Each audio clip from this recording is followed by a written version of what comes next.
성경이 열리셨습니까? 저는 이 질문을 이 교회 목자로서 늘 해야 합니다. 성경이 깜깜하면 세상이 깜깜한 거예요. 진짜로 그래요. 그런데 로마서를 저희가 몇 년 전에도 공부했고 한 10여 년 전에도 우리 뉴아트에서 했는데 그것을 통해서 구원받는 자들이 있었습니다. 아십니까? 그래서 이번에 이사야서를 공부하면서 하나님께서 우리 교회에 분명히 하실 일이 있을 거라고 저는 확신을 합니다. 네. 아멘. 네네. 그리고 이사야서를 혹시 100% 어떻게 이해하겠어요? 하나님의 말씀을 죽을 때까지 공부해야 되는데. 하지만 이해하기 시작하면 아마 구약 성경에 자신을 얻게 될 것입니다. 아니면 캄캄한 데서 책 읽는 거랑 똑같죠. 캄캄한 데서 책 읽는 거. 그래요. 그래서 하여튼 오늘 마태복음 교회 주신 하나님의 말씀의 제목은 오실 그이가 당신이십니까? 저 좀 보세요. 집중하시고 한번 들어보세요. 왜냐하면 주일 이 시간보다 중요한 시간은 없습니다. 진짜로 그렇습니다.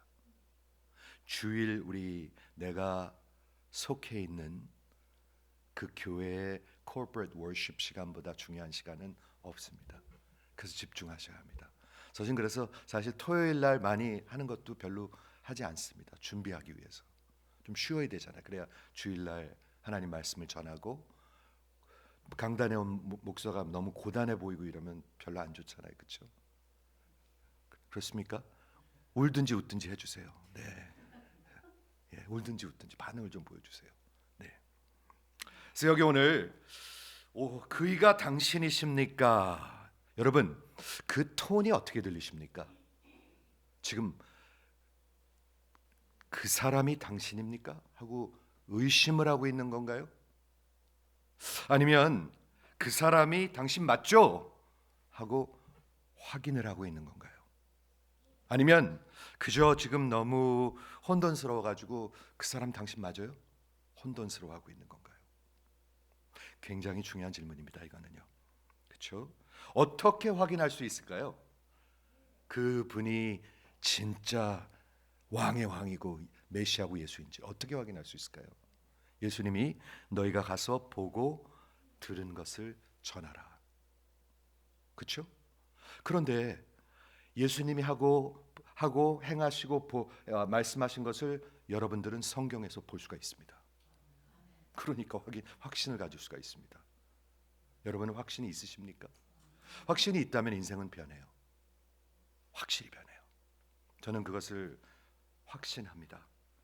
작년에 마태복음 기록된 예수님의 두 번째 대설교, 우리 10장을 마무리했는데 10장의 설교는 예수님께서 제자들을 선교하시는 것입니다.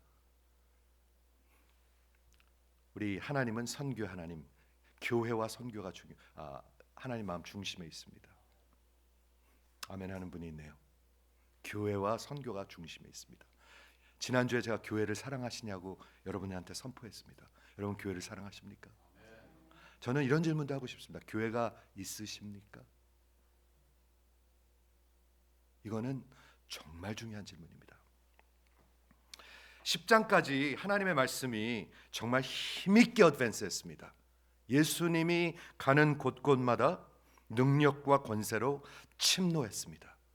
그렇죠? 못 고치는 병이 없었고 악한 영과 마귀 다 떠나가고 우리 예수님께서는 자연계까지 네이처까지 풍랑도 잠잠케 하고 물 위에도 걷는 또한 죄사함의 권세도 있고 죽은 자를 살릴 수 있는 권세도 있고 이걸 누가 대적하겠습니까?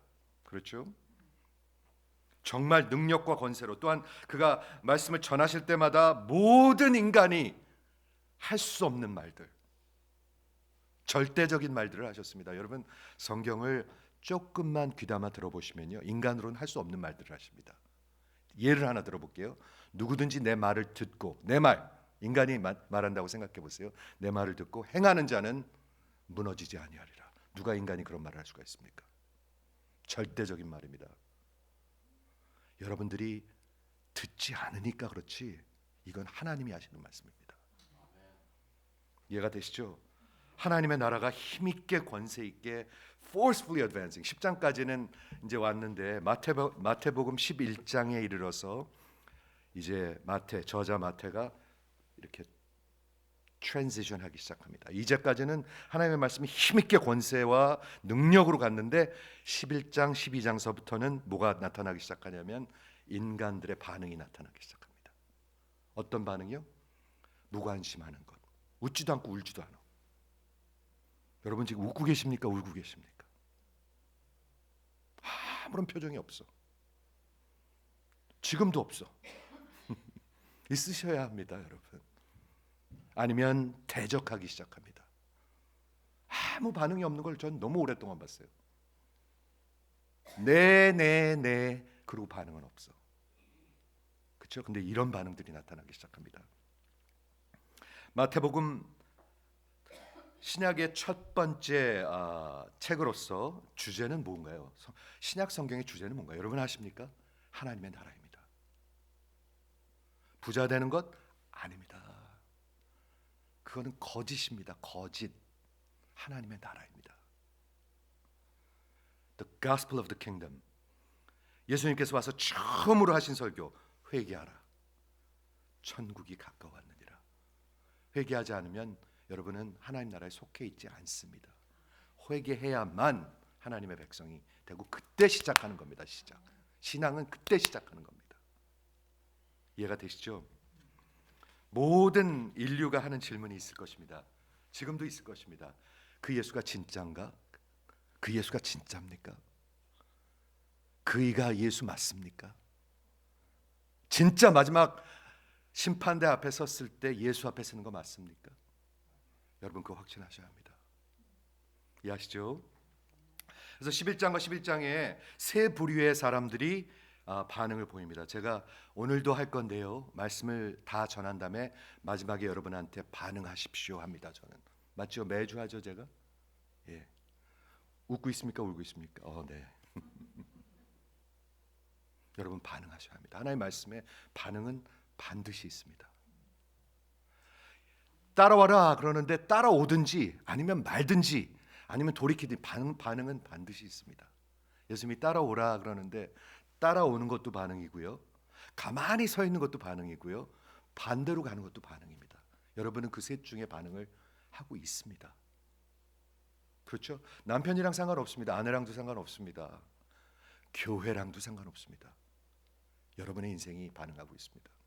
그렇죠? 그래서 오늘 세 부류의 사람들을 볼 건데 첫 번째는 놀랍게도 세례 요한의 반응입니다. 참 놀라운 것 같아요. 제가 성경을 이번 주에 준비하면서 이런 생각을 해봤어요. 예수님께서 한 사람에 대해서 한 인간에 대해서 이렇게까지 많이 말씀하신 데가 어디 있는가?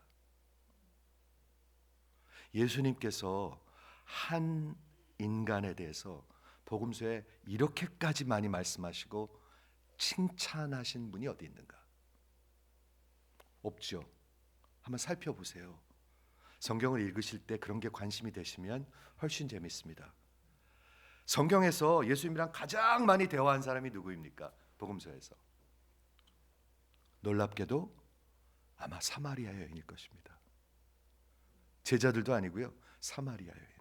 그것도 놀라운 일 아닙니까? 니고데모랑도 대화를 했고 또 어떤 백부장이랑도 대화를 했고 어떤 사람들이랑 잠깐 대화를 하지만 제자들이랑도 대화를 하지만 가장 많은 대화를 한 거는 모르겠어요. 제가 살펴보건대 사마리아 여자가 아니었나. 근데 예수님이 이 세례 요한에 대해서 가장 많이 말하고 있는 것 같습니다. 그렇죠? 귀를 담아 한번 들어보시기 바랍니다. 첫 번째는 세례 요한이 반응이 있을 것이고 두 번째는 무리들이 있습니다. 여러분 죄송합니다. 여러분들은 무리 중에 하나입니다. 물론 그 중에 진심으로 반응하는 분이 있고 가만히 있는 사람도 있고 웃지도 않고 울지도 않는 사람도 있고 아니면 벌써 돌이키러 떠나간 사람들도 있고 다 있지만 두 번째는 무리입니다. 그리고 마지막에는 가장 이 나머지 이제 마태복음에서 드러날 포멀한 아주 그 종교 지도자들의 그 비방하는 정식으로 예수님을 대적하는 그런 반응이 있습니다. 교회도 그런 것 같아요. 그렇죠? 교회도 그래요. 그렇죠? 12장에는 이제는 9장에 그 예수님을 비방하기 시작했는데 저 사람이 귀신의 힘으로 바알제불의 힘으로 귀신을 쫓는다. 그 비방하는 거죠. 여러분 지도자들을 비방하거든요. 저 귀신의 힘으로 한다. 그렇죠? 근데 그 비방하는 게 12장에 와서는 어떻게 하면 예수를 죽일까 계획하기 시작하더라. 이렇게 나와 있습니다. 저 좀 보세요. 인간의 반응이 이렇습니다. 어떻게 하면 예수를 죽일까 공론하기 시작하더라. 무섭죠? 인간들이요. 인간들 무섭습니다. 마태복음을 보면 예수님의 사역은 지금까지는 모든 사람에게 말씀을 전했는데요. 이거 굉장히 중요한 겁니다. 이때서부터는 예수님이 말씀을 제자들에게만 정확하게 전합니다. 그리고 대적하는 자들에게는 비유로 전합니다. 들을 수 있는 사람만 들으라고. 이거 참 놀라운 일이죠. 예수님의 사역도 막 반대하고 관심 없고 막 대적하는 자들한테는 비유로 그냥 말씀하십니다. 그리고 제자들에게만 깊은 진리를 말씀하기 시작하는 것입니다. 굉장히 중요한 인사이트인 것 같습니다. 성경은 보면은 성경에 나오는 큰 인물들이 있습니다. 아브라함도 있고 다윗도 있고 엘리야도 있고 큰 인물들이 있죠. 큰 인물 많이 나오는 인물들이 있는데 그 사람들의 연약한 부분을 감춘하여 드러내네요. 드러내죠. 왜 그러죠? 큰 인물들도 다 죄인들이에요. 연약한 죄인들이에요. 회개해야 하는 죄인들이에요. 아브라함도 다윗이 어떤 큰 연약한 짓을 했죠? 네, 간음하고 살인했습니다. 아브라함은요, 부인을 2번이나 팔아먹었습니다. 그렇죠? 엘리야는요, 850명의 정말 그 선지자들 다 대적한 다음에 바로 도망치고 나 죽고 싶다고 그랬습니다. 기억하십니까? 연약한 부분들이 나타납니다. 베드로의 연약한 부분도 나타나고 도마의 연약한 부분도 나타나고. 근데 여기에 세례 요한의 연약한 부분 그렇게 보일지 모르겠습니다. 어떻게 세례 요한이 예수님이 하시는 그 일을 듣고 그때 이제 어려운 감옥에 있었습니다. 감옥에 18개월쯤 있었습니다. 감옥에 18개월 동안 정말 그 유대 광야에서 아무도 두려워하지 않고 외치던 세례 요한이 왜 갇히게 됐죠? 누가복음에 보면은 그때 헤롯 왕이 간음하는 것, 형제의 부인과 결혼하는 것을 보고 죄를 지적하기 시작했는데 그 왕이 다윗 왕과는 다르게 그를 감옥에 가둬버렸습니다. 그리고 결국에 나중에 목을 치는 스토리가 나옵니다. 그래가지고 18개월 동안 감옥에 갇혀 있습니다. 그러면서 예수님의 사역에 듣기는 하는데 어떤 의심의 구름이 찾아왔는 것 같아요. 놀라운 일이죠. 그래가지고 제자들을 보내갖고 당신이 오실 그 메시아 맞습니까? 하고 묻는 거예요. 오늘 그 스토리만 보도록 하겠는데 요한의 그 성품과 그 위치, 예수 메시아의 오심을 준비하고 그리고 선포한 자입니다. 대단한 인물입니다. 이거는 역사에. 그렇죠? 예수님이 보라, 하나님의 어린 양을 보라. 세상 죄를 지고 가는 하나님의 어린 양을 보라. 이걸 포인트한 사람입니다. 대단한 인물입니다. 그렇죠? 또한 저가 예수님의 직접 물로 세례를 줬습니다. 안 하려고 그랬죠. 그렇지만 결국 세례도 줬습니다. 그러면서 진심으로 예수님 앞에 나는 적어져야 하고 예수님은 흥해야 합니다. He must increase and I must decrease. 이런 사람입니다. 근데 이런 사람이 이런 날이 찾아오네요. 현역에서 물러났어요. 저는 그 생각을 많이 합니다. 어느 날 다 올 거 아니에요. 저도 그렇고 여러분도 그렇고. 현역에서 물러나면 현역 때와 달라지는 건가? 왜 이런 일이 있을 수 있을까? 어째서 있을까? 아니, 그것보다 더 중요한 질문은 왜 성경은 이것을 기록하고 있을까? 그런 걸 생각해야 되겠죠. 그렇죠? 왜 요한이 이런 의심과 아니면 혼돈과 왜 아니면 어떤 혼란이 왔나? 제가 공부하면서 생각하면서 세 가지 가능한 추측을 말씀해 드리도록 하겠습니다. 성경을 베이스로 해서. 근데 이게 중요한 것 같아요. 첫 번째, 왜 세례 요한 같은 그런 정말 신앙의 위대한 사람이 정말 예수님을 예언할 뿐만이 아니라 예수님 맞습니다라고 했던 사람이 이런 날이 찾아올까? 세 가지 추측 한번 말씀드리려고 하는데, 첫 번째, 저가 이제 누가복음에 보면 이제 목이 잘려서 죽게 되잖아요. 기억하시죠? 목이 잘려서 죽게 되는데 그 전에 18개월 동안 요세비우스라는 조시퍼스라는 유대인 역사가가 적은 글에 세례 요한이 나옵니다. 여러분, 세례 요한은 역사적 인물입니다. 역사적 인물이에요. 네. 아십니까? 빌라도도 역사적 인물입니다. 아수리아도 역사적 나라입니다. 바벨론도 역사적 나라입니다. 여러분들은 다 동화라고 생각하는데 사람들은 역사입니다. 우크라이나나 러시아와 같은 역사입니다. 성경은 놀랍게도 역사와 하나님의 주권과 인물과 이런 것을 다 합쳐서 증거하고 있습니다. 누구도 할 수 없는 것입니다. 코란은 전혀 그런 책이 아닙니다. 다른 어느 책은 전혀 그런 책들이 아닙니다. 어떤 정경도 역사와 인물과 그런 모든 진리와 이런 게 다 증거하는 책은 없습니다. 똑같지 않습니다, 여러분.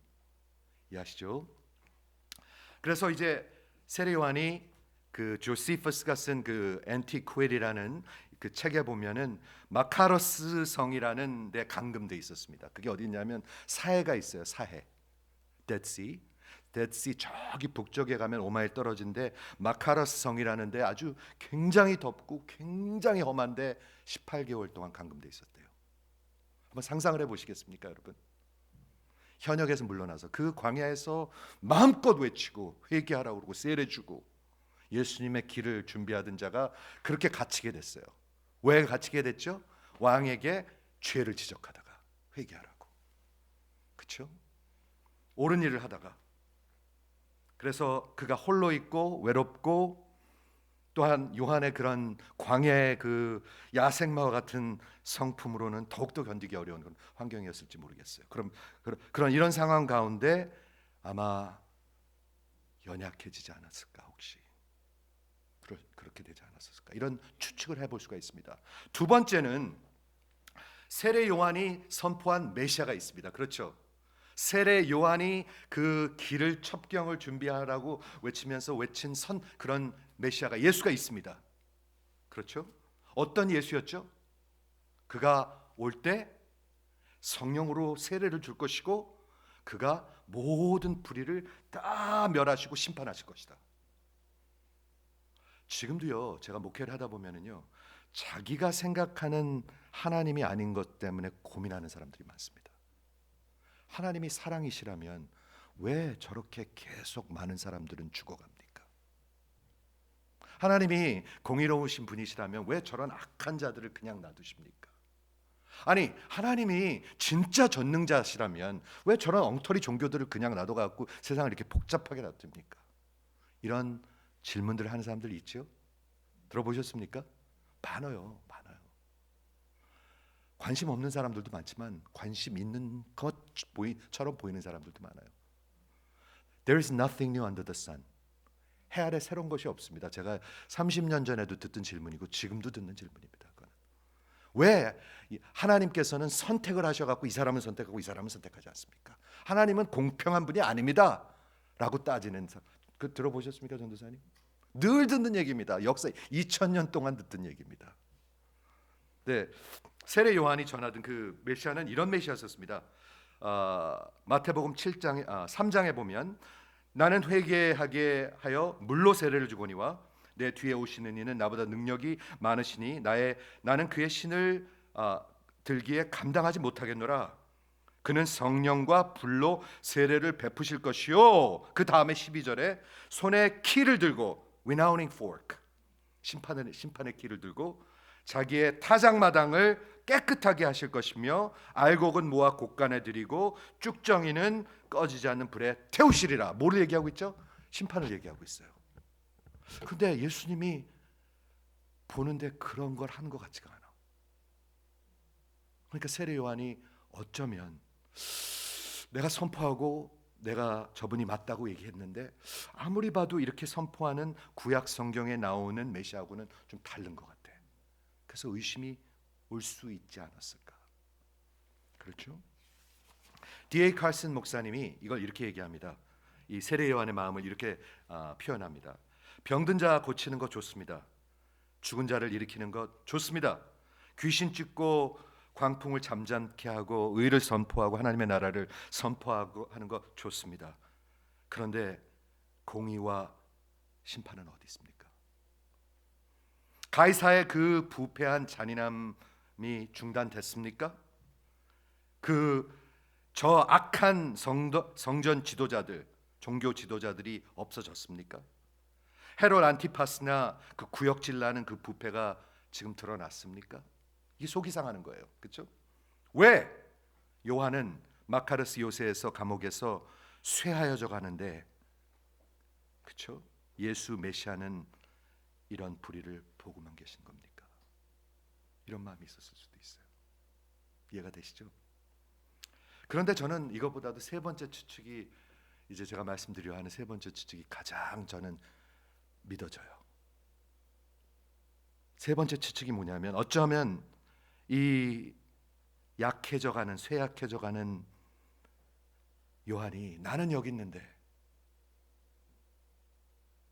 예수님은 어디 계십니까? 하고 예수님을 찾는 것 같이 들리기도 해요.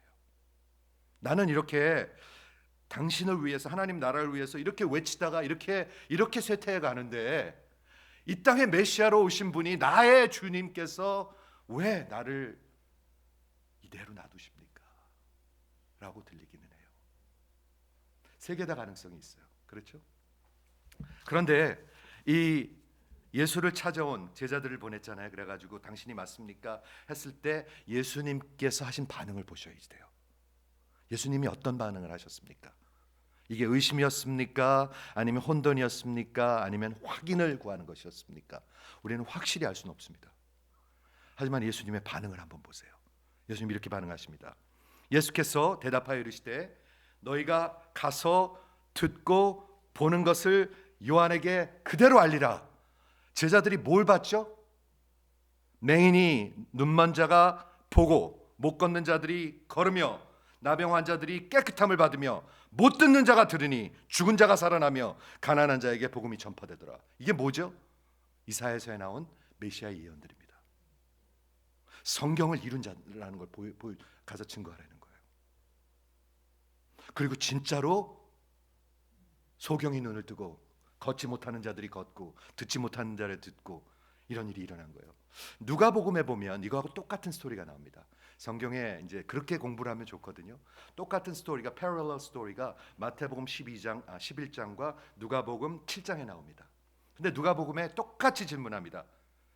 그 제자들을 보내가지고 예수님, 당신이 그 사람 맞습니까? 했을 때 예수님의 반응이 뭐였냐면 이런 반응이었습니다. 바로 그때, 바로 그 순간에, 들어보세요. 바로 그때에 예수께서 질병과 고통과 악귀 들린 자들을 많이 고치시며 또 많은 맹인들을 보게 하신지라. 그리고 가서 얘기하라. 다르죠. 예수님이, 저는 이런 생각해봤어요. 세례 요한 한 명 때문에 기적을 더 많이 보여주셨어요. 이거 얼마나 큰 은혜입니까? 얼마나 큰 은혜입니까? 세례 요한 하나 때문에, 그 사람이 혼돈스러워하니까, 그 사람 때문에 그때 바로 그 순간에 예수님께서 질병과 고통과 악귀 들린 자들을 많이 고치시고, 조금 더 한둘도 아니에요, 많이 고치시고 또 많은 맹인들을 보게 하신지라. 너희는 가서 보고 들은 것을 요한에게 말하라. 여러분, 은혜가 들리십니까? 여러분들이 찾으면 예수님은 응답하실 것입니다. 왜 은십에 쌓여 있는 줄 아십니까? 찾지를 않아.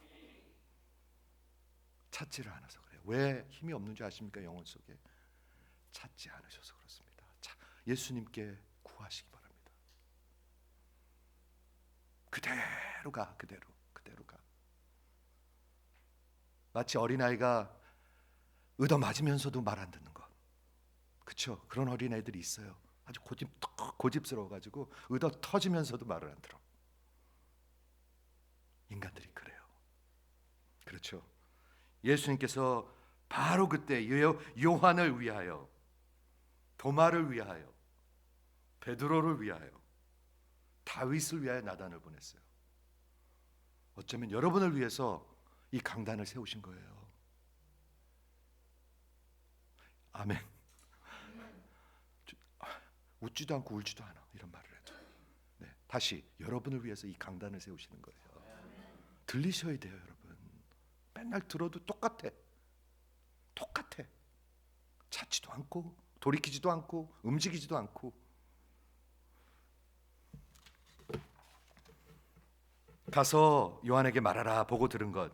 그런데 가만히 묵상해 보니까 예수님이 말씀하시고 행하신 것을 우리는 어떻게 듣죠? 하나님의 말씀을 통해서 들어요. 매일 들을 수가 있어요. 확실히 들을 수가 있어요. 그러므로 예수님이 구약시대 그 예언의 완성이라는 것을 알아요. 행하신 일도 알아요. 아니, 그것보다 더 큰 걸 알아요. 더 큰 비밀을 알아요. 우리는요. 아십니까? 더 큰 비밀을 압니다. 그러면서 예수님이 마지막으로 하신 말씀이 누구든지 나로 말미암아 실족하지 아니하는 자는 복이 있도다. 복조하는 분 아멘. 정말 복조하는 분 아멘. 아멘. 예수님의 복이 뭔지 아십니까? 예수님 때문에 여러분이 실족하지 않는 거예요. 여기서 실족하다는 말이 저는 조금 아쉬워요. 영어 성경에 offended, offense. 갈라디아서에 보면은 십자가의 offense라는 말이 나옵니다. 복음을 들으면 여러분이 찔립니다. 여러분이 완전히 무릎 꿇고 회개하지 않으면 듣기 싫습니다.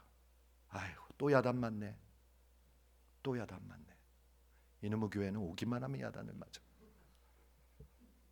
그런 사람 많습니다. 저 한두 번 들은 게 아닙니다. 여러분들이 무릎을 한번 꿇어보세요. 그 야단으로 들리나? 하나님의 가장 큰 은혜로 들리지. 여러분의 문제입니다. 여러분의 문제.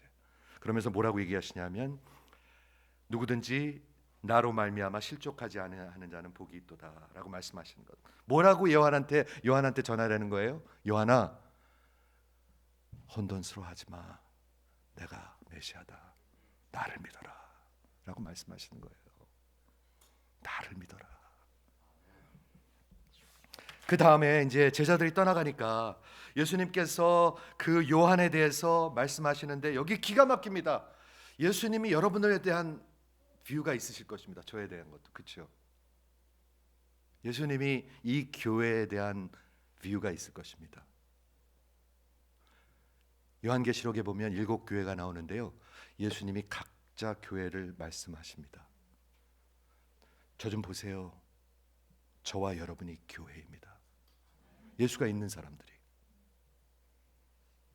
그렇다면 우리 예수님은 이 교회를 보고 뭐라고 말씀하실까? 그렇죠? 분명히 보고 계십니다, 여러분. 너희들은 살아있는 듯하나 죽었구나. Thyatira Church. 기억하십니까? 너희들은 첫사랑을 잃었구나. 너희들은 우상 숭배를 하는구나. 예배는 드린다고 그러는데 우상을 섬기는구나. 예수님의 말씀입니다. 이거 예수님의 말씀. 그게 가능합니까? 교회에서? 가능하니까 예수님이 말씀하시겠죠. 너희 살았는데 죽었구나. 죽은 교회구나. 가능하니까 말씀하시겠죠. 그래서 예수님이 요한에 대해서 말씀하시는데 한번 들어보시겠습니까? 제가 시간 때문에 좀 빨리 설명하도록 하겠는데요. 누구든지 나로 말미암아 실족하지 아니하는 자는 복이 있도다 하시니라. 그 다음에 이제 그때 제자들이 떠나며 예수께서 무리에게 요한에 대하여 말씀하시되, 와, 예수님이 정말 놀라운 일 아닙니까? 성경에 어떤 한 사람에 대해서 말씀을 하시는 거예요. 예수님이 임집사님에 대해서 성경에 대해 말씀한다고 상상을 한번 해보십시오. 이게 얼마나 어마어마한 일인가. 예수님이 세례 요한에 대해서 잠깐도 아닙니다. 한번 들어보십시오. 이렇게 말씀하십니다. 세 번의 질문을 하는데 똑같은 질문을 하는데 너희가 무엇을 보려고 광야에 나갔느냐?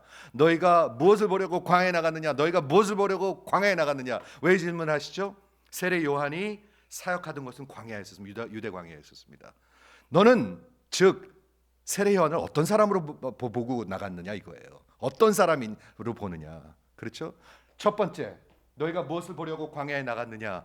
바람에 흔들리는 갈대냐? 그게 무슨 의미죠? 세례 요한이 그렇게 왔다 갔다 하는 사람이냐? 그렇게 변덕스러운 사람이냐? 저 좀 보세요.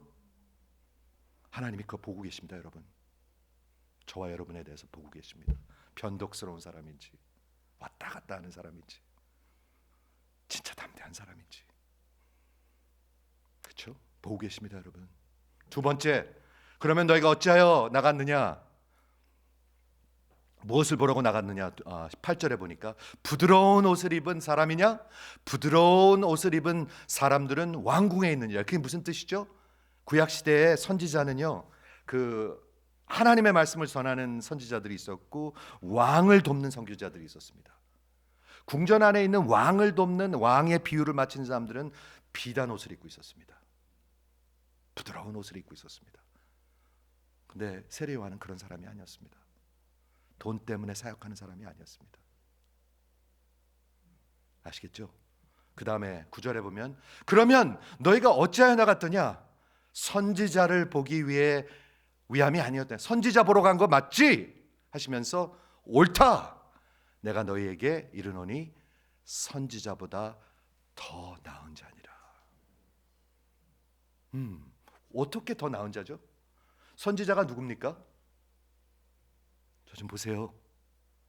모세서부터 시작해가지고 엘리야, 이사야, 에스겔, 그 수많은 기라성 같은 선지자보다 세례 요한이 더 나은 자래요. 이해가 되십니까? 얘가 뭐가 되십니까? 이해가 되셔야 됩니다. 이게 뭐가 되시는데요? 이거 굉장히 중요한 걸 여기서 지금 말씀하고 계십니다. 거기서 끝나는 게 아닙니다. 너희가 나갔더냐? 선지자보다 더 보기 위함이 아니었더냐? 너희에게 이르노니 선지자보다 더 나은 자니라. 그 다음에 굉장히 중요한 말을 하십니다. 기록된 바 보라, 내가 내 사자를 내 앞에 보내노니 그가 내 길을 내 앞에서 준비하리라 하신 것이 이 사람에 대한 말씀이니라. 지금 예수님이 뭐라고 말씀하고 계시는 거예요? 예수님이 성경에 써 있는 인물이 하나 있는데 그 사람이 이 사람이라고 예수님이 증거하고 계시는 거예요. 와, 이건 어마어마한 일입니다. 예수 메시아가 오기 전에 그 첩경을 준비하는 그런 엘리야와 같은 그런 사람이 있었는데 그 성경에 나오는 그 예언된 사람이 하나님이 예정한 사람이 이 사람이라고 하나님이 말씀하시는 것입니다. 여러분, 정신을 조금만 가다듬고 들어보세요. 하나님이 저와 여러분들 다 보고 계십니다. 갈대와 같은지 왔다 갔다 아니면 굳굳이 밀고 나가든지, 정말 부드러운 옷 입으려고 살고 있는지 다 보고 계십니다. 여러분, 저도 마찬가지고요. 진짜 하나님을 말씀을 선포하는 자인가? 아니면 왕의 비유를 마치는 자인가? 왕의 비유를 마치는 선지자도 많았잖아요. 성경에 보면 지금도 마찬가지예요. 목사, 선교사 다 똑같습니다. 다 똑같습니다. 그러면서 뭐라고 말씀하나 한번 들어보세요. 12절에 내가 진실로 너에게 이르노니 여자가 낳은 자 중에서 세례 요한보다 큰 이가 없도다. 이건 무슨 말입니까 도대체? 선지자보다 나은 정도가 아니라 선지자 중에서 가장 큰 선지자, 어떻게 해요? 그 정도가 아니라 여자가 낳은 자 중, 즉 모든 인간 가운데, 예수님이 오시기 전까지 모든 인간 가운데 가장 큰 자니라. 우리 교회에서 가장 큰 자 누굽니까? 정목사입니까? 장로입니까? 누굽니까? 우리가 생각하는 큰 자가 있습니다. 그런데 하나님이 보시는 큰 자가 있습니다. 그게 같습니까? 다릅니까? 같을 수도 있고 다를 수도 있는데 다른 것 같아요. 하나님이 크다고 하는 자가 있습니다. 어느 정도로 커요? 여자가 낳은 자 중에서 가장 큰 자예요. 그 얘기는 뭐냐 하면 아브라함보다 크다는 얘기입니까? 적다는 얘기입니까? 아브라함 대단한 인물입니다. 로마서 온 신약 성경에 다 나오는 인물입니다. 아브라함의 언약을 통해서 우리가 하나님의 자녀가 되는 그런 Abrahamic Covenant, 대단한 인물입니다. 그런데 여기서 예수님이 하시는 말씀은 뭐냐면 여자가 낳은 자 중에서 가장 큰 자라고 얘기하고 있습니다. 여러분 관심이 있으십니까? 하나님 보시기에 큰 자가 뭔지 관심이 있으셔야 합니다. 여러분의 관심은 많은 경우에 세상이 보기에 큰 자입니다. 우리 부모들의 관심은 세상이 보기에 큰 자입니다. 여러분들의 관심이 자녀들의 영적인 것에 진짜 관심이 있으십니까? 교회 다녔으면 좋겠다. 직분 좀 받았으면 좋겠다. 그거 관심 아닙니다. 이해가 되시죠? 설명하도록 하겠습니다. 여자가 낳은 자 중에서 세례요한보다 더 큰 자가 없도다. 그러나 거기서 끝나는 게 아니에요. 그러나 천국에선 하나님의 나라에서는 극히 작은 자보다 작은 자라도 그 세례 요한보다 더 크도다. 이건 더 복잡해지네요. 예. 근데 이게 그렇게 복잡한 게 아니에요. 그러니까요. 예수님이 우리한테 꼭 필요한 말씀이니까 전하고 있는 거예요. 이 말씀을 하시려고 세례 요한 얘기를 하시는 거예요. 이 말씀을 하시려고 세례 요한 얘기를 이렇게 다 설명하시는 거예요. 그 사람 아주 정직한 사람이야. 정직한 사람이 많습니까? 세상에? 강직한 사람들이 많습니까? 아니요. 저는 많지 않은 것 같아요. 그리고 진짜 뭐 어떻게 살든지 상관없고 그냥 하나님만 섬기면 된다고 하는 사람들이 많습니까? 아니요. 그것도 많지 않은 것 같아요. 진짜 하나님의 선지자들이 많습니까? 아니요. 그것도 많지 않은 것 같아요. 그런데 뭐라고 얘기하냐면 하나님 나라 예수님이 이 땅에 오셔서 이 세상에 inaugurate한 열린 하나님의 나라 안에서는 즉 하나님의 역사 가운데 예수님 이후의 사람들 그 중에서는 가장 작은 자도 예수님 이전에 가장 큰 자보다 더 크다라고 얘기하고 있는 거예요. 들으셨어요? 들으셔야 돼요. 왜 큰가요? 그러면 잘 들어보세요. 정신 바짝 차리고요. 하나님의 역사가 있는데 구약과 신약으로 나누든지 아니면은 Old Covenant 아니면 예수님 이후에 하나님 나라가 생긴 새 언약이 있습니다.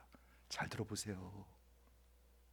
그런데 이때 구약 시대의 가장 큰 선지자는 다 큰 선지자들이 많은데 왜 세례 요한이 가장 컸는가?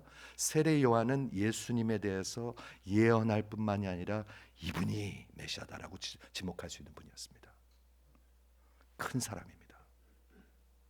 즉 세례 요한의 그 큰 것은 세례 요한이 큰 것이 아니라 그리스도가 큰 것입니다. 이게 여러분 영혼 속에 들어오셔야 돼요. 그래야 복음의 사람들이에요.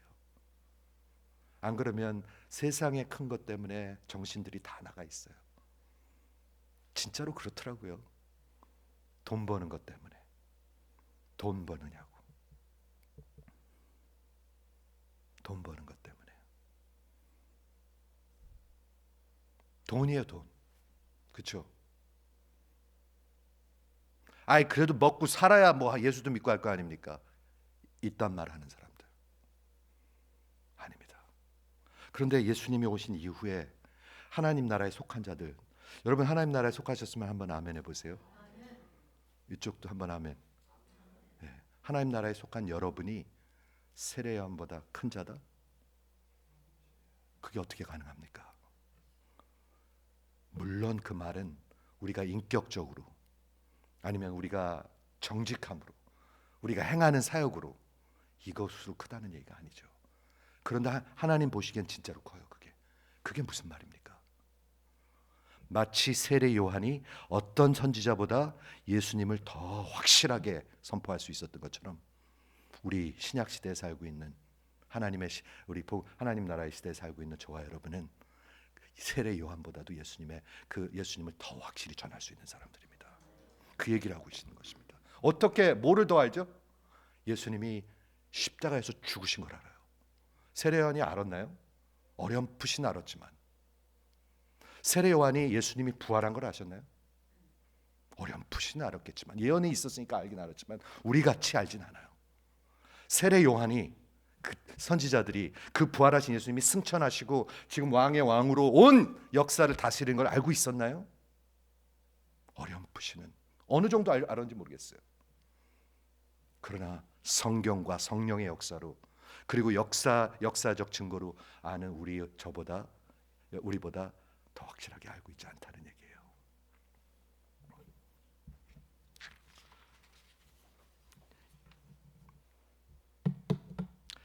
제가 한번 여쭤볼게요. 여러분들은 2026년에 목적이 있으십니까? 어떤 인생의 목적?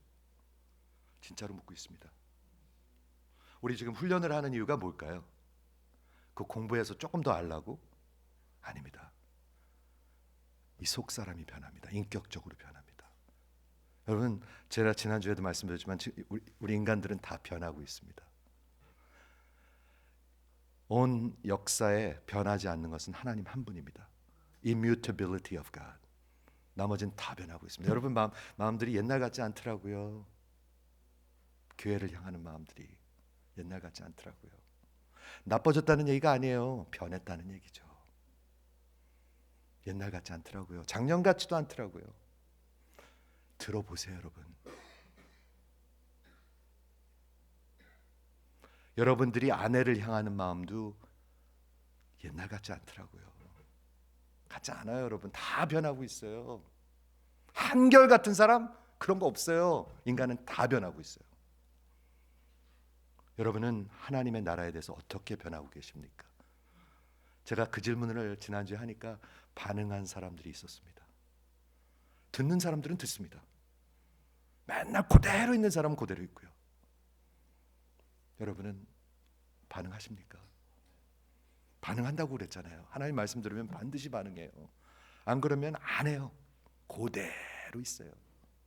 웃지도 않고, 다음 주에 설명할 건데요, 춤을 춰도 안 웃고 막 누가 죽어서 슬픈 눈물을 흘려도 울질 않아요. 여러분은 그게 하나님이 보시는 군중들이에요. 군중들. 회개하라고 그래도 안 해요. 안 해. 절대 안 해. 그러니까 여기가 살아있을 수가 없죠. 하나님이 살라고 하시는 말씀입니다. 살라고.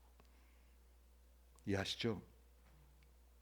예수님이 오셔가지고 그 뉴 커버넌트, 새로운 시대가 열린 거잖아요. 구약 역사는 예수님으로 나눠지잖아요. 그렇죠? 예수님이 올 때까지의 모든 구약의 그 올드 커버넌트, 그 언약의 선지자들 가운데 가장 큰 자는 하나님이 말씀하시기에 세례 요한이라.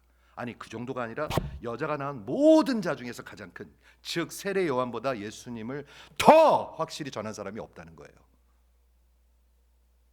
그런데 예수님 이후에 복음의 사람들은 그 사람보다 더 확실히 전할 수 있다는 거예요. 저는 이게 너무 좋아요. 여러분은요? 좋으면 웃어보십시오. 아니면 울든지. 진짜로요. 아무 표정이 없어. 너무 쿨해. 짐 보이스 목사님이 말씀합니다. 이들은 요한보다 더 명확하게 예수님의 하신 일, 그가 누구이신지, 즉 복음입니다. 그게 여러분, 복음이 확실한 사람들이 큰 자입니다. 복음이 확실한 자들, 복음이 확실한 목사, 선교사, 확실한 장로, 확실한 권사가 큰 자입니까? 집사보다? 아니요. 복음이 확실한 자. 복음이 확실한 사람이 장로, 권사, 목사보다 큰 자라고 얘기하는 겁니다. 하나님 보시기에. 여러분 이게 들리시길 바래요. 하지 마시고요. 말씀을 정리하겠습니다. 여러분들의 세계관에는, 가치관에는 큰 것이 어떤 것입니까? 여러분 가치관이 있습니다. 분명히 있습니다. 부모들이 자랑하는 게 있어요. 그렇죠? 부모들이 자랑을 해요. 낚시하는 사람들은 큰 거 잡으면 자랑해요. 막 부풀려가면서 자랑해요. 부모들도 자랑을 해요. 인간들은 자랑을 해요. 뭘 자랑하십니까? 뭐가 큽니까? 많은 경우에 우리는 큰 것을, 위대함을 우리가 한 일로 생각합니다. 우리가 한 achievement. 이 정도 사역하니까, 이 정도 교인 모이니까, 아니면 우리가 드린 물질, 내가 이런 거 물질 드렸다,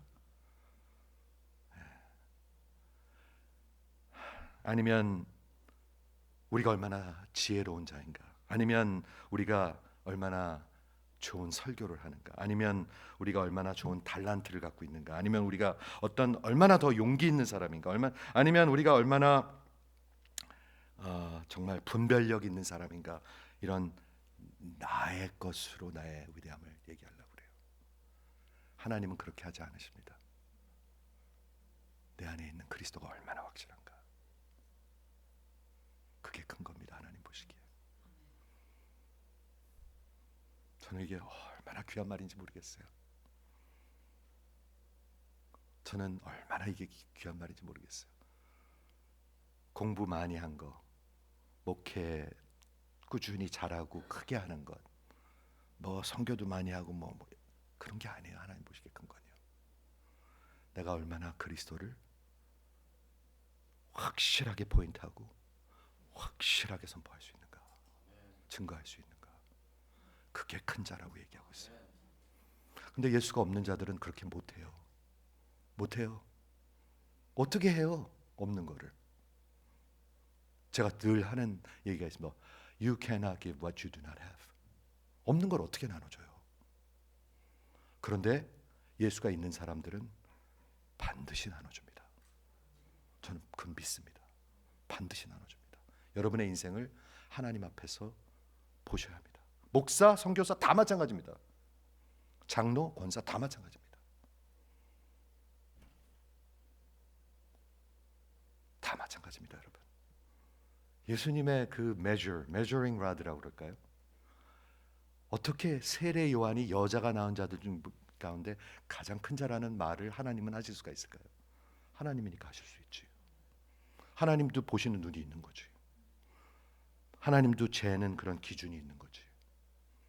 그런데 놀라운 복음이 뭐냐면, 예수님 이후에 하나님의 나라에 속한 자들은, 하나님의 은혜로 속한 자들은 그 세례 요한보다 가장 작은 자라도 더 큰 자니라. 이 하나님의 말씀이 여러분들의 영혼 속에 들어오셔야 돼요. 안 그러면 맨날 뭐 할까요? 서로 싸워요. 장로, 목사 서로 싸워요. 선교사 맨날 싸워요. 누가 오르냐, 누가 위에 있느냐, 누가 권력을 갖고 있느냐. 아마도 그러면서 이 D.A. 칼슨 목사님이 이렇게 합니다. Simply, 여러분의 가치가 이 진리를 믿는다면 우리가 높아지려는 그런 값싼 인생을 살지 않을 것입니다. 저는 진짜 멋있는 말인 것 같아요. 우리의 참 큼은 우리가 주 예수를 어떤 확신을 가지고 증거할 수 있는 것입니다. 여러분, 이런 복음이 여러분들의 영혼 속에 들어오시기를, 그런 2026년 올해 놓치시면 안 돼요. 여러분, 너무 늦을 수도 있어요. 귀담아 들으세요. 올해 놓치지 마세요. 더 굳어져 가지 마세요. 돌이키세요. 기도하겠습니다.